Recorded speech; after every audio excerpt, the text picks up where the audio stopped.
Então vamos lá? Olá pessoal, meu nome é Vitor Razi, sou professor do Departamento de Psicologia da UFMG e a gente vai aqui hoje ministrar a segunda aula do conjunto de 9 aulas sobre ciência cognitiva e educação. Essa atividade é patrocinada pelo Laboratório de Neuropsicologia do Desenvolvimento e pela Sociedade Brasileira de Neuropsicologia.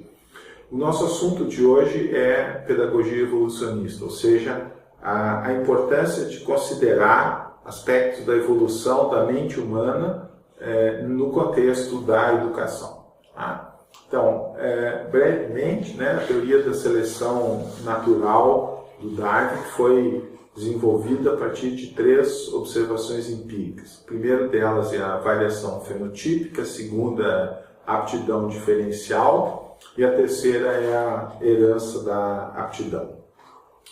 Esses 3 aspectos já eram conhecidos antes do Darwin, e o tchan dele, quer dizer, o grande insight dele foi entender que havia uma relação entre esses aspectos. Então a ideia é de que a variabilidade é a principal característica dos fenômenos biológicos, e os fenômenos dentro dos fenômenos biológicos, os fenômenos psicológicos também são variáveis, se distribuem na população como uma curva normal. Dentro dessa variabilidade, algumas características levam a uma aptidão maior ou menor, quer dizer, são mais ou menos adaptativos, e essas características também são geneticamente determinadas, ou seja, elas são herdáveis. Tá? Então, a teoria da evolução por seleção natural consiste de uma série de inferências, ou seja, de uma articulação desses 3 fenômenos empíricos. Então, de acordo com a teoria, a adaptação é a causa, a seleção pelo ambiente é o processo e a aptidão é o efeito, ou seja, aquelas variantes que são mais adaptativas são selecionadas e o resultado é um aumento da aptidão ou da capacidade adaptativa do indivíduo. Isso vai acontecendo através de pequenas mudanças, de mutações sucessivas ao longo das gerações, permitindo então vamos dizer assim, um pareamento das características dos indivíduos com as demandas que são colocadas pelo ambiente. Dentro dessa perspectiva, as habilidades cognitivas, a nossa mente, o conjunto de características de processos da cognição humana, são compreendidos como adaptações, ou seja, mecanismos que foram sendo selecionados na nossa espécie para resolver problemas que os nossos ancestrais enfrentaram no ambiente em que eles viviam. Esses problemas eles podem estar relacionados com regularidades, com aspectos do ambiente que eram invariantes, ou podem estar relacionados com aspectos do ambiente que eram variantes. Então, exemplos de aspectos invariantes que são típicos da espécie humana são a linguagem oral, o reconhecimento de faces, conhecimentos que a gente tem sobre recursos do ambiente natural, como, por exemplo, animais, plantas, conhecimentos que a gente tem sobre o ambiente físico, como, por exemplo, a noção de causalidade física, a noção de quantidade, de número, de espaço, e noções que a gente tem sobre o comportamento humano e animal como sendo intencional, como sendo motivado, das pessoas como sendo dotadas de características temperamentais, de uma personalidade, as pessoas como tendo maior ou menor habilidade cognitiva e assim por diante.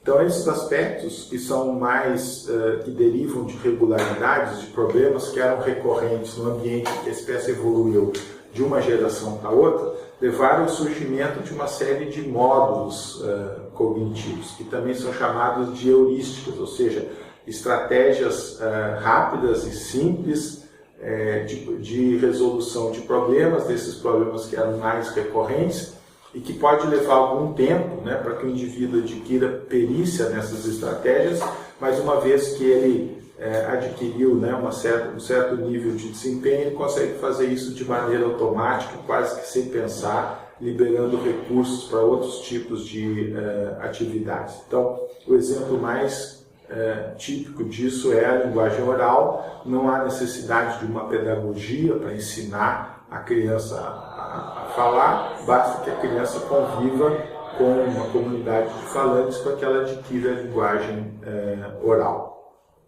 Outro tipo de problema, né, que foi enfrentado pelos nossos ancestrais, que levou ao desenvolvimento de habilidades cognitivas, são problemas relacionados aos aspectos variáveis do nosso ambiente. O ambiente ele é imprevisível, tanto do ponto de vista das condições climáticas, quanto principalmente do ponto de vista das interações interpessoais. A gente nunca sabe o que vai acontecer, que tipo de problema a gente vai enfrentar. E isso fez com que fosse evoluindo lentamente um tipo de habilidade mais genérica de solução de problemas, que corresponde, né, à nossa inteligência, ao fator G da inteligência, ou, dependendo da concepção, pode ser concebido como funções executivas, né, ou processamento controlado. Então, frente a problemas para os quais a gente não tem uma solução inata, herdada, né, não tem uma heurística disponível, a gente precisa usar uma estratégia de solução de problemas, tem que prestar atenção, tem que gastar esforço, né? Isso leva um certo tempo até conseguir encontrar a resposta. A vantagem desse tipo de estratégia é que ela não é específica de domínio, então ela serve para uma série de problemas, inclusive aqueles problemas com os quais a gente não teve experiência prévia e muitos problemas com os quais a nossa espécie não teve experiência prévia. Tá? Então, essas diferenciações entre habilidades primárias e secundárias, né, foram propostas por um psicólogo evolucionista e neuropsicólogo norte-americano chamado David Geary. Então, o Geary categoriza as habilidades cognitivas em dois tipos: as biologicamente primárias e as biologicamente secundárias.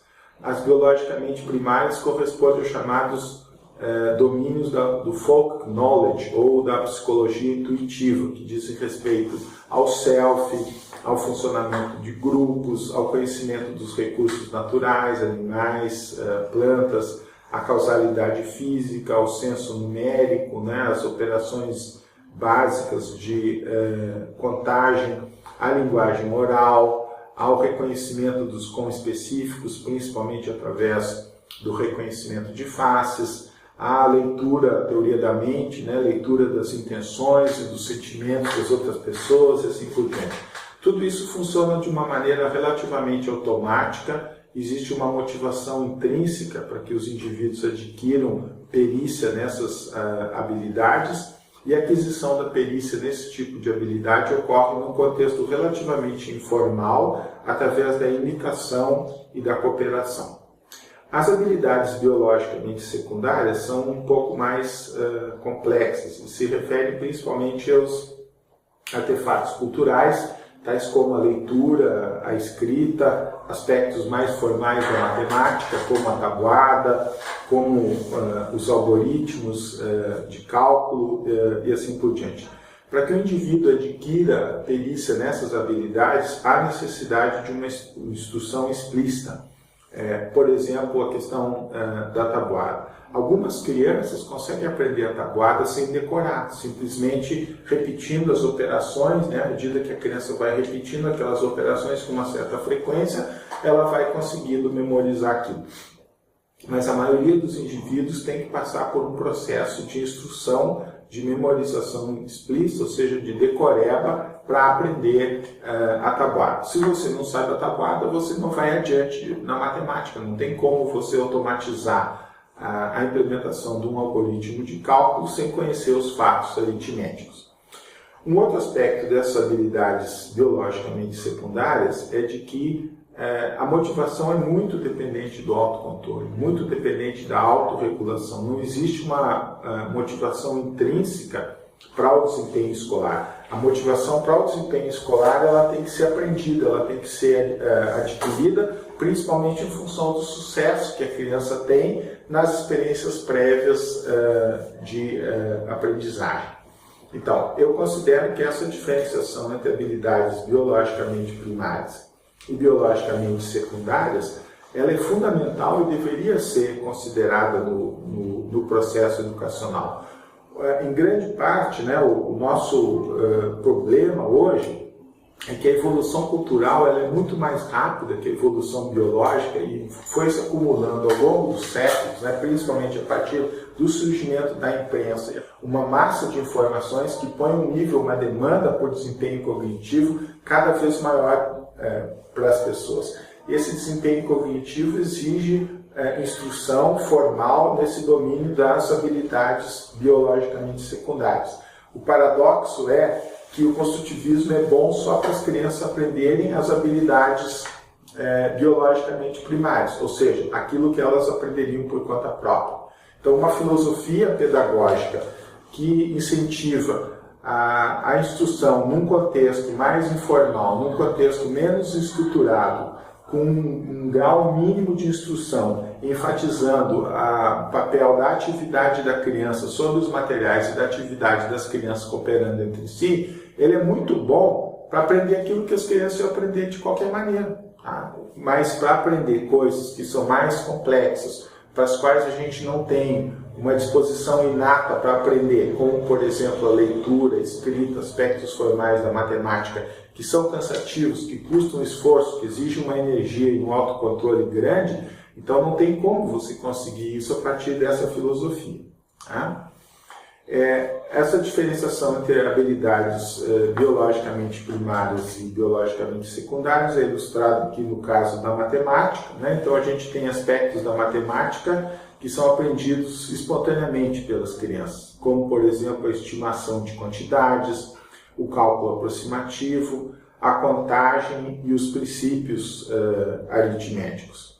Outras habilidades, entretanto, como por exemplo a notação arábica, a transcodificação de uma notação numérica para outra, os fatos aritméticos, algoritmos, a resolução de problemas verbalmente formulados, impõe uma demanda, né? Impõe uma necessidade de instrução mais formal. Quer dizer, se essa instrução não formal não ocorrer, vai ser muito mais difícil para as crianças aprenderem isso, e só uma minoria de crianças é que vai conseguir fazer os insights e aprender essas coisas por conta própria.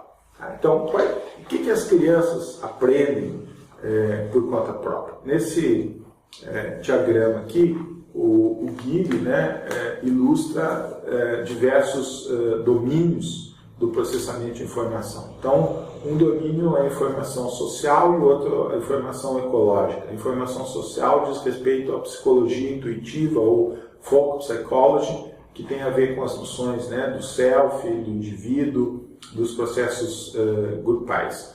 A informação ecológica, né, tem a ver com a biologia, folk biology, né, biologia intuitiva, com os conceitos de essência, flora e fauna, e a física intuitiva, então tem a ver com as noções de movimento, aqui não estou conseguindo ler, de uso de ferramentas, causalidade, noção de tempo, espaço, noção de quantidade e assim por diante. Então, para esses domínios do conhecimento, nós temos a natureza humana dispõe de um equipamento padrão para o qual não há necessidade de uma pedagogia, de uma instrução formal. Basta o indivíduo interagir informalmente com o ambiente, principalmente com o ambiente social, para que ele desenvolva, adquira essas habilidades. Tá? Então, na psicologia evolucionista é muito usada, né, uma metáfora da mente como um canivete suíço. Então, segundo essa perspectiva, as habilidades biologicamente primárias constituiriam, né, uma série de dispositivos ou módulos ou ferramentas muito básicas que foram selecionadas como adaptações na evolução da nossa espécie, que permite quebrar, né, uma série de galhos, né, de resolver problemas que eram recorrentes. para resolver problemas, né, que não eram recorrentes, ou seja, problemas novos, problemas que não tinham sido enfrentados, né, antes, nem pelo indivíduo, nem pela cultura, né? Então há necessidade de um dispositivo mais poderoso, mais genérico de solução de problemas, que é o chamado resolvedor geral de problemas, ou funções executivas, ou processamento controlado, ou fator G da inteligência. As evidências evolucionistas das quais a gente dispõe sugerem que esse domínio mais genérico de funcionamento evoluiu a partir da cognição social, porque os problemas da cognição social são os problemas mais complexos que a gente enfrenta, inclusive hoje. Uma das características mais distintivas da espécie humana é o tamanho do grupo, né? O tamanho da ordem. Nessa figura aqui, o antropólogo britânico Robin Dunbar, ele colocou na abscissa a razão cortical, ou seja, o volume do neocórtex dividido pelo volume do cérebro como um todo, e o tamanho do grupo, o tamanho da chamada horda primitiva. As evidências indicam que quanto maior o tamanho do cérebro, né, maior o tamanho do grupo em que o primata vive. O grupo típico humano é em torno de 100 a 120 indivíduos vivendo numa aldeia, enquanto que os nossos ancestrais, ou os nossos primos mais próximos, os chimpanzés, vivem em grupos de até 40 indivíduos. Então a ideia é de que à medida, né, que o tamanho do grupo foi evoluindo, foram sendo colocados problemas sociais cada vez mais complexos relacionados com a competição e com a cooperação entre esses indivíduos, e isso constituiu uma pressão de seleção para evoluir um tipo de habilidade cognitiva que é inespecífico de domínio, que é genérico e que permite a gente resolver quase tudo quanto é tipo de problema.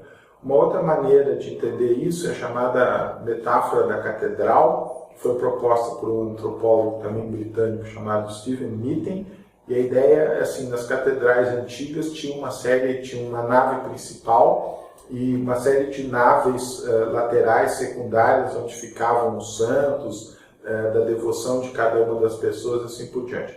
Então a gente pode entender a mente como sendo um conjunto de módulos, né, de dispositivos adaptativos especializados que evoluiu ao longo da evolução da história da nossa espécie para resolver problemas relativamente específicos, e à medida que a pressão de seleção por uma capacidade de processamento maior evoluiu em função do aumento do tamanho do grupo, houve um processo, né, de integração entre esses diversos módulos que são relativamente especializados, e a emergência de um domínio mais genérico e mais poderoso de processamento, que é o fator G da inteligência, funções executivas, memória de trabalho, processamento controlado e assim por diante. Então, o que a gente pode concluir disso aí que foi falado é que uma dimensão importante a ser levada em consideração no processo de aprendizagem diz respeito à história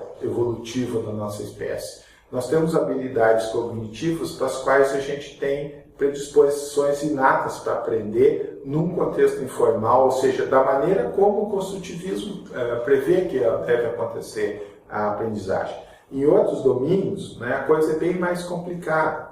E, vamos dizer assim, com o aumento crescente da velocidade de evolução cultural, há uma demanda crescente por habilidades cognitivas desse tipo chamado secundária, as quais somente são adquiridas após um período longo de instrução, de prática, de treinamento. Então, existe uma espécie assim de romantismo subjacente ao construtivismo, a ideia de que pode haver uma espécie de aprendizagem sem dor. Quer dizer, que é possível você aprender sem esforço, sem se esforçar, que você pode aprender alguma coisa sem malhar. É impossível você aprender aritmética sem fazer exercício, não tem como. Quer dizer, não adianta só compreender. compreender é um aspecto importante. Fazer as coisas mecanicamente não adianta, mas só compreender não leva a nada. Além de compreender, é a necessidade de automatizar, né, de obter acesso imediato a determinadas rotinas de processamento, a determinados fatos,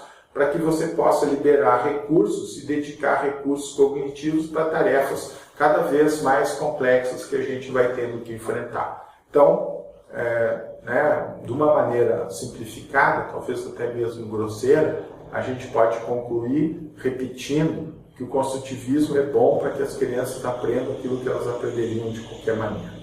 Muito obrigado pela atenção.